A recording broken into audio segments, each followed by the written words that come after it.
The War of Realms may be over, but the war for the very soul of Jennifer Walters begins right now in the pages of Avengers issue number 20. Let's hop on in together and find out what happens next, shall we? Alrighty then, so even though this newest issue is being sold as a tie-in to War of Realms, it really couldn't be more of a window dressing. What this story is actually about is a character deep dive analysis of the She-Hulk. You see, as we join the book, the Savage She-Hulk is on trial for what you might be asking, murder most foul of who? Well, Jennifer Walters, of course. Or, at the very least, the sweet, laid-back, fun-loving, comedic version of the character who everybody loved universally, and we know this because we're treated to a Robin Leach Lifestyles of the Rich and Famous style narration section. Now, who exactly is prosecuting this case? Well, the original She-Hulk, that is. In fact, the entire jury is made up of a bunch of different incarnations of the She-Hulk from throughout comic history. And some of these are actually pretty deep cuts. You got the original Lee version, the Slott version, the Dark Reign version, the Grey Tamaki version from not that long ago. Yep, there are indeed many different flavors of She-Hulk, but how the hell did we get to this situation, you might be asking yourself? Well, it would seem at the Avengers' new headquarters, Jen Walters has been using advanced Wakandan technology to try and calm all the warring voices inside her head and try to get this new savage version of herself under control so she can go back to the way she was. Well, seemingly that is. We find out later that she really might only be doing this to placate Black Panther because he worries about just how volatile this new version of She-Hulk is, what with the whole gamma radiation discharging that she keeps doing. Furthermore, this comic kinda retcons as to why Jen is like this in the first place, throwing the blame on the Celestials, and not her near brush with death that went down in the pages of Civil War II. And I mean, hey, you know, if you want to start retconning that story out of existence, you're not gonna get any pushback from me. Now, as I mentioned previously, this story kinda sorta ties into the events of War of Realms. You see, Ulik and the Trolls have taken control of Australia. A bunch of superheroes have tried to get them out, but to no avail. Captain Marvel's got her own hard mission ahead of her, dealing with the Queen of Cinders, and because of that, they figure the easiest way to liberate Australia is to just drop She-Hulk in there like their own personal nuke. I mean, you know, I've certainly heard worse plans. What follows is She-Hulk all armored up, kicking 10 gallons of piss out of every troll that she sees. All the while, her narration takes over and she talks about her own personal lot in life right now. Yeah, she used to be fun, she used to be funny, she used to be the Hulk that people wanted to hang out with, be friends with. Men loved her, maybe a little too much, women wanted to be her. And on the outside, that all seemed pretty great, but Jen says that no one ever really bothered to think about how all of this affected her. Yeah, she was funny, people laughed with her, but they laughed at her a lot too. And I mean, yeah, how many punchlines is the joke that, oh, this hero or villain woke up in bed next to the She-Hulk? Oh sure, her cousin Bruce has his own problems being a deformed monster and danger to himself and others, but the paparazzi have never tried to take upskirt photos of him. At least, not that anyone knows of, and no supervillain ever tried to cop a feel on him during the heat of battle. Again, that we know of. And that yes, this new savage version of the She-Hulk might be terrifying to everyone, might have them running the other way, and most certainly might not be fun, but the way Jen sees it, maybe she's at the point in her life right now where she'd like to be feared. Ulik, the king of the trolls, certainly fears her right now. Well, you know, when he's not saying things like, how could Thor be a legacy? It's his name. Ooh, careful with that molten hot take there, buddy. That's an antique. You don't want to break it. And to think if someone just gave Ulik his own Twitter page, maybe this whole War of Realms could have been avoided. It's also around here something really unexpected happens. Deadpool, of all people, shows up because, well, he's Deadpool and he can pretty much go wherever he wants, and wouldn't you know it, he's a fan of the old, sweet, funny She-Hulk as well. Wade even gives credit where credit is due, saying that She-Hulk famously broke the fourth wall in comics long before he ever did.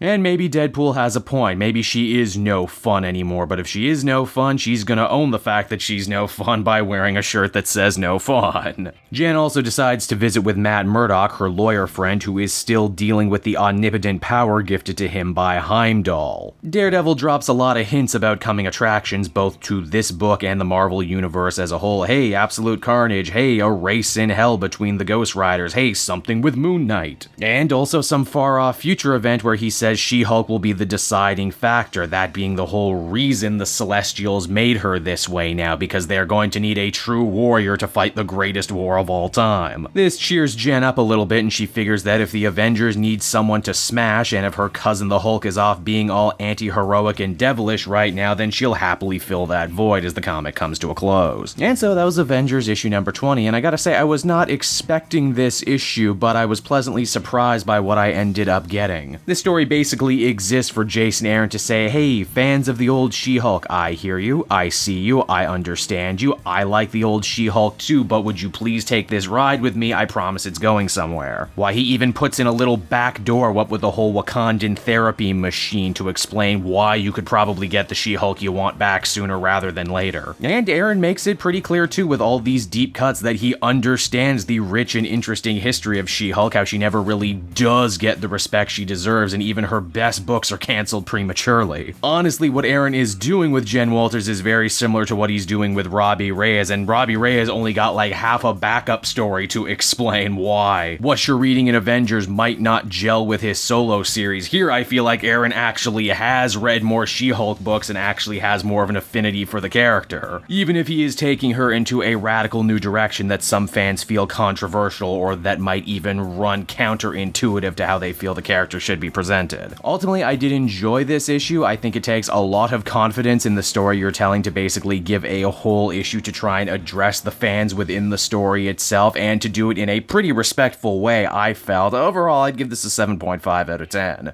Hey there everyone, it's your old pal Cape Joel, and I want to thank you so much for watching to the end of the video. I hope you enjoyed it, and if you did, why not check out some of this other comic content I have available for you. Then you can follow me on Twitter and Facebook at Cape Joel, so you're always up to speed on what I'm doing next. And hey, if you're in the market for some comic books for yourself, might I recommend buying your trades through my book depository link down in the description. Not only will you save a bundle by not having to pay anything for shipping or handling, but everything you buy via my link goes to support me and the channel. So you win, I win, everybody wins, right? And until next time, I will be back again with more comic content that smacks of greatness. Bye-bye, everybody.